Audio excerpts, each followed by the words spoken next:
तुझी वेळ अजून यायची आहे. देवाने तुला बनवताना काहीच कमी ठेवलं नाहीये. फक्त तुझं पॅकेजिंग वेगळं आहे आणि त्याचं वेगळं आहे. लोकांना कॉपी करू नकोस, कारण तू एक मास्टरपीस आहेस ज्याची दुसरी प्रत या ब्रह्मांडात उपलब्ध नाही.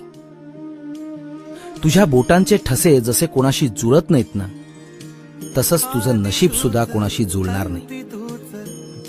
स्वतःवर प्रेम करायला शिक. भिवरू नकोस.